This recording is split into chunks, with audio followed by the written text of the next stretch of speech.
La presidenta Bachelet detalló los 4 mecanismos de los que el Ejecutivo dispondrá para avanzar en la redacción de una nueva Constitución. Queremos conversar sobre este tema y para eso tomamos contacto con la senadora y presidenta del Partido Socialista, Isabel Allende. Senadora, muchas gracias por conversar con CNN Chile. Muchas gracias a usted, Bárbara. Gusto saludarla.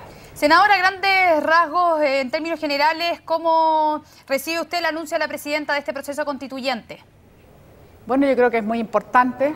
Hoy día todas las encuestas nos señalan que más del 70% de la ciudadanía desea otra constitución, nos identifican, no la sienten como la casa común que necesitamos la constitución del 80 y por lo tanto nos abre un espacio que lleva desde pedagogía política, participación, distintos niveles, digamos, de encuentros ciudadanos para poder conversar, discutir, participar y finalmente un proceso que tiene evidentemente participación del actual Congreso y del siguiente para llegar a una nueva Constitución. ¿Está de acuerdo que sea el próximo Congreso el que decida finalmente el mecanismo de la nueva Constitución? Bueno, me parece razonable en la medida que esto toma un tiempo y me parece razonable en la medida que sea habilitado por una ley que este Congreso va a tener que evidentemente apoyar. Ahora se decidirá el mecanismo. El proceso de reforma le lleva 2/3, lo cual es un quórum muy alto, pero evidentemente una vez que ya hemos pasado esa fase, viene lo que es propiamente el mecanismo y creo que es muy importante que la presidenta no haya cerrado la puerta a ninguno. Y son por lo tanto 4 mecanismos posibles. El último, en definitiva, un plebiscito que podrá decir cuál de los otros mecanismos le parece el más apropiado. Eso es muy importante e interesante porque significa una amplia participación. Necesitamos legitimidad, necesitamos que la gente se sienta parte, necesitamos un acuerdo muy amplio. Y respecto a ese acuerdo amplio, ¿usted cree que los 2/3, que es el quórum necesario que este Congreso tiene que aprobar, se va a lograr este acuerdo? Bueno, yo haría un llamado a todos los partidos de la oposición y decirles que negarse simplemente por la vía de no aceptar la posibilidad de abrir el espacio a una reforma que permita a su vez ir generando un proceso que culmina en una constitución me parecería antidemocrático. O sea, más bien yo los llamaría a sumarse y que ojalá todos los partidos participemos con entusiasmo, convocando, ayudando y por supuesto no solo los partidos, el ciudadano que se sienta porque debe entender que aunque pueda parecer lejano, ajeno, todo lo contrario, va en directa relación a lo que es la vida de esta sociedad, la norma más general que nos va a regir y que tiene que ver absolutamente con todos los temas que incumben a una sociedad y su forma de organización, pero también con este sentido de pertenencia. Nosotros no queremos una constitución que divida, la actual nos sigue dividiendo, ¿sabe? Hay muchos que pensamos que sigue siendo igual de ilegítima por reformas que se le hayan hecho. ¿Y qué se debe cambiar en esta nueva, o qué se debe agregar en esta nueva constitución? Bueno, sé que es un proceso largo, y por eso que es muy importante tanto el procedimiento como el contenido, pero para decir un par de cosas, yo no creo que tengamos que seguir con un Estado subsidiario, yo creo que un Estado puede ser perfectamente un Estado moderno que es capaz de asociarse con privado para generar, por ejemplo, estamos discutiendo la posibilidad que ENAP se pueda asociar con empresas privadas y sea un actor más en la generación de energía, tremendamente importante. Eso, por ejemplo, en el Estado actual, con la Constitución hoy día, prácticamente le niega al Estado esa posibilidad. No reconoce nuestros pueblos originarios. No hay incluso asegurado el derecho al consumo de agua de los seres humanos a nivel de rango constitucional. Tampoco se trata que uno haga un listado infinito, no, tiene que tener grandes principios, pero tenemos que mirar no como la Constitución que fue impuesta en un periodo dictatorial, pero además que obedecía en un momento ideológico determinado, a partir de un mundo que se dividía en un mundo bastante bipolar. Hoy día tenemos que mirar la sociedad y el mundo de otra manera. Este es un mundo interconectado y global, por lo tanto tiene que tener la nueva Constitución esta mirada y además uno no hace constitución a cada rato, por lo tanto tiene que tener una proyección por muchos años. Senadora, pero por ejemplo la UDI en su propuesta que le llamaban también la no propuesta, porque ellos aseguran que no es necesario cambiar la Constitución, ellos dicen que si bien hay puntos que se podrían perfeccionar, sería más bien una reforma constitucional antes que hacer una nueva Constitución. Y respecto también en su documento sobre si es legítima o ilegítima, ellos dicen que es una majadería intelectual. Quiero que me responda a eso, pero también cómo van a hacerlo para aprobar los 2/3, este quórum, y en el caso de que no se apruebe, ¿qué pasa?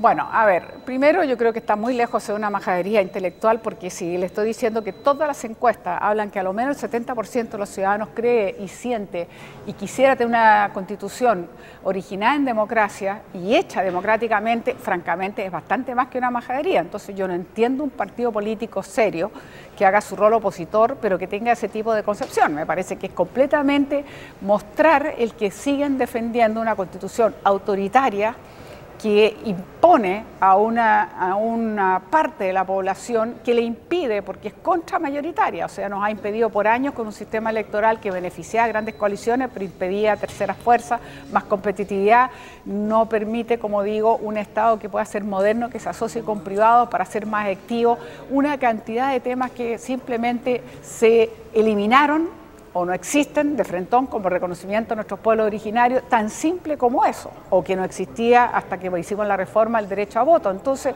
francamente, seguir diciendo que la Constitución que actualmente nos rige es la casa común a la cual nos identificamos todos los chilenos es un profundo error. Necesitamos una casa común legitimada, más democrática, que todos nos sintamos parte y que todos participemos en aquello. Entonces, más bien la invitación es, en lugar de descalificar, nuestra invitación es a decirle, participen, seamos todos parte y razonablemente discutamos y nos vamos a tener que poner de acuerdo porque, bueno, 2/3 no es poco.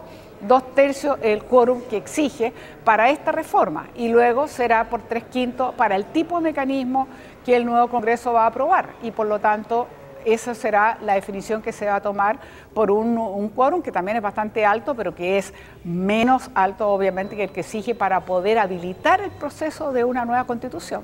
Senadora, ¿y usted qué mecanismo prefiere para desarrollar este proceso constitucional? Mire, yo marqué AC como una forma de decir que no rechazaba ningún mecanismo a priori, cosa que me parece muy importante que la presidenta así también lo haya reconocido al establecer los 4. Sin embargo, yo creo que el plebiscito, como el último mecanismo nombrado, es muy importante porque democráticamente significa que la ciudadanía es la que tiene amplia participación para escoger cuál de todos los mecanismos es el que le acomoda más. Y yo sería respetuosa de aquello. Me gusta la idea de que un plebiscito me diga mayoritariamente cómo se expresa el país. Si mayoritariamente quieren que sea, por decir algo, una comisión bicameral, perfecto. O si mayoritariamente la gente quiere una asamblea. ¿Del Partido Socialista? Es lo que le estoy diciendo. Yo prefiero que tenga los componentes de amplia participación. Por lo tanto, si no es una asamblea constituyente, el plebiscito el que me habilitará a mí para decir cuál es el mecanismo más participativo y democrático. Senadora, y en otro tema respecto a la rectificación del Contralor de la República, ya sabemos que el senador Fulvio Rossi interrumpiría su licencia médica para votar. Faltaría un voto. ¿Ya estaría zanjado? ¿Habría un voto, por ejemplo, de la oposición para la votación de esta tarde? Mire, yo primero que nada espero contar con los 21 votos de la nueva mayoría, por supuesto. Creo que es nuestro sentido de responsabilidad y creo que debemos dar y mostrar ese gesto.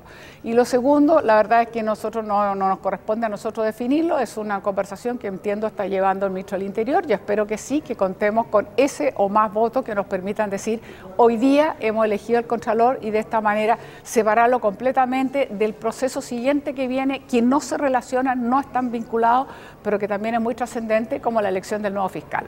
Senador, ¿y cómo responden ustedes a las críticas que han hecho funcionarios de la Fiscalía Nacional, de la Fiscalía en general y también de Contraloría, en el que dicen que piden independencia para elegir a estos dos cargos y que no hayan aquí tampoco negociaciones ni influencia de los partidos políticos, parlamentarios? ¿Cómo responde usted y cómo evalúa también las gestiones y las negociaciones que se han dado, por ejemplo, en el caso del Contralor? No, el caso del Contralor, como dije, hay una crítica incluso que no se hizo suficientes conversaciones, no son negociaciones, es una conversación que se tiene que llevar no solo con los jefes de bancada, sino con cada uno de los senadores. Yo creo que la lección está aprendida y por eso mismo para el futuro, y en este caso lo que viene, que no está vinculado, salvo el decir que hemos aprendido, el que se tiene que socializar mucho más. Aquí lo que pasa es que vamos a votar el caso Contralor y posteriormente, una vez que la presidenta nos presente su candidatura, evidentemente que vamos a tener que votar por un fiscal. Ahí es la ministra de Justicia, entiendo yo, que es la que está llevando a cabo las conversaciones para auscultar la opinión de los senadores que quienes vamos a votar. pero esto no lleva una negociación. Creo que está muy equivocado y no se vinculan, y lo rechazo categóricamente porque sería el peor error que pudiéramos cometer, vincular una cosa con otra. Son dos procesos diferentes, dos instancias diferentes que no se vinculan. ¿Considera que, por ejemplo, hoy día el contralor, el posible contralor Rajevich no está siendo cuestionado, por ejemplo, que tenga contratos todavía con el gobierno de asesorías que hace? No, yo creo que eso ya quedó bastante resuelto, incluso las palabras del excontralor, Ramiro Mendoza, que dijo que no había ninguna incompatibilidad y que apoyaba plenamente el que podía desarrollar esta asesoría, y en su momento él sabrá si tiene o no que inhabilitarse en algo. Así que mejor me quedo con las palabras de un excontralor al cual nadie podría decir que estaba o está con la nueva mayoría, para despertar cualquier suspicacia o despejarla. ¿No cree que la opinión pública también le da confusión o suspicacia en la forma que se ha comportado el Congreso respecto a estas votaciones? Lo digo, por ejemplo, hoy día declaraciones del presidente del MAS, el senador Alejandro Navarro, que él decía que si bien no estaba muy de acuerdo con este nombre, que él incluso proponía que hubiera otro nombre para el nuevo Contralor, decía que va a votar solamente por una lealtad a la presidenta Bachelet. ¿Cómo se entiende eso en la opinión pública, en el que se espera que cada uno vote a conciencia y sobre todo con un cargo tan importante que dura 10 años? Mire, yo creo que aquí cada uno de nosotros está votando con pleno conocimiento. El decir de todos las personas que asistieron, los senadores, colegas que asistieron a la sesión de Constitución, lo primero que dijeron es que había sido muy sólida la presentación que había hecho este eventual futuro, si es que es nombrado Contralor o candidato a Contralor.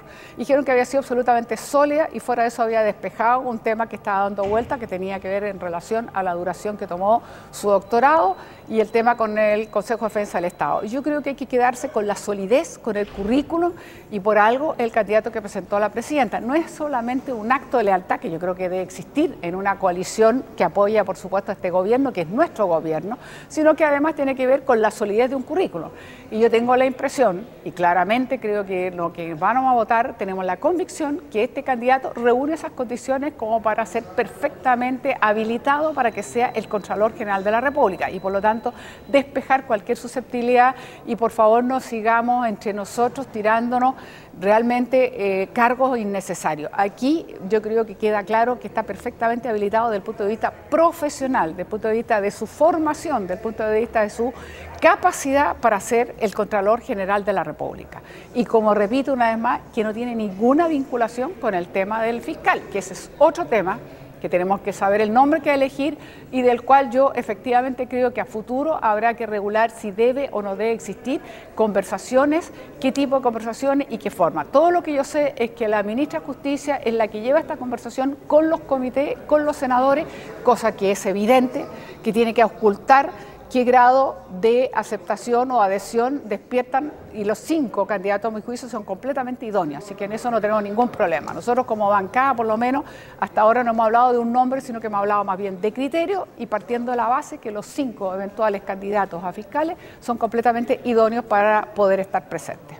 Perfecto. Senadora Isabel Allende, muchas gracias por haber conversado con CNN Chile. Buenas tardes. Muy bien, buenas tardes.